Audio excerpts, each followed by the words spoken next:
Part 1. Do you study or work? I'm currently a university student, studying computer science. It's a fascinating field because it combines logic, creativity, and problem solving. I'm particularly interested in artificial intelligence and how it can transform industries in the future. Why did you choose to study this subject?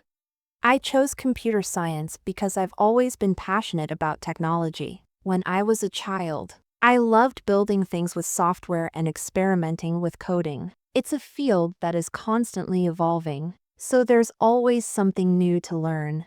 How do you usually spend your day at university? My day typically starts with lectures or lab sessions in the morning. After that, I spend time in the library working on assignments or projects. In the afternoon, I often collaborate with my classmates on group tasks. And in the evening, I attend webinars or revise my notes.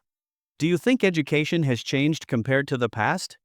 Yes, education has changed significantly over the years. In the past, it was more traditional, with a heavy reliance on textbooks and rote learning. Nowadays, education is much more interactive, with the use of technology, online resources, and practical applications of knowledge.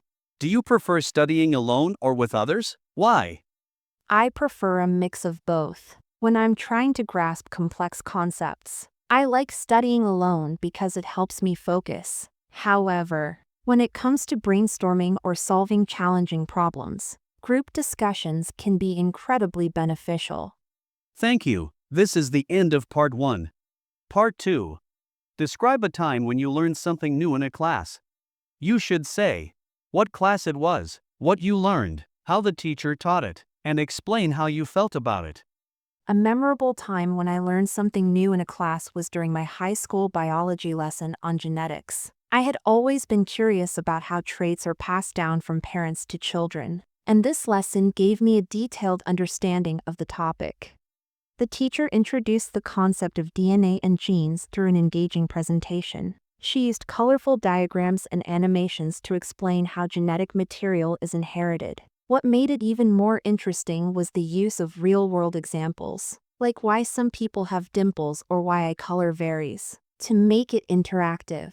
She also gave us a hands-on activity where we created a family tree to trace genetic traits.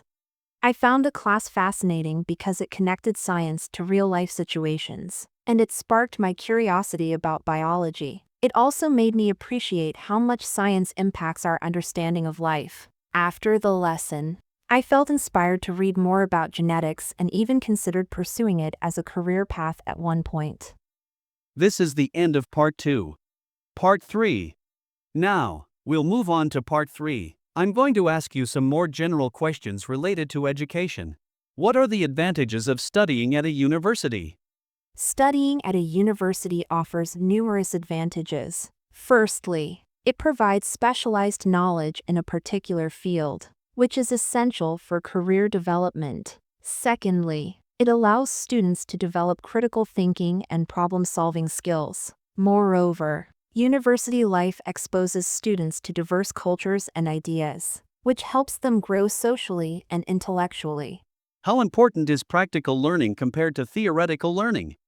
Both are essential, but practical learning is often more impactful. While theoretical knowledge provides a foundation, practical learning helps students apply that knowledge in real-world situations. For example, in engineering, understanding concepts is important, but building and testing prototypes is what truly prepares students for the workforce. Do you think online education is as effective as traditional education? Online education has its merits, such as flexibility and accessibility, but it can't fully replace traditional education. Face-to-face interactions, hands-on activities, and campus experiences are difficult to replicate online. However, with advancements in technology, online learning is becoming more engaging and effective. What challenges do students face in higher education?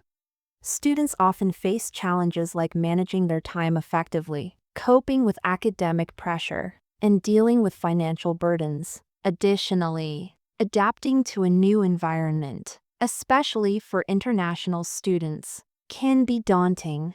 How can governments improve education systems?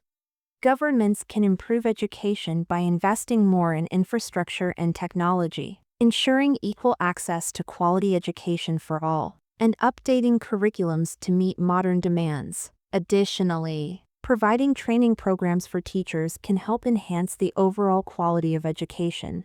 This is the end of the speaking test.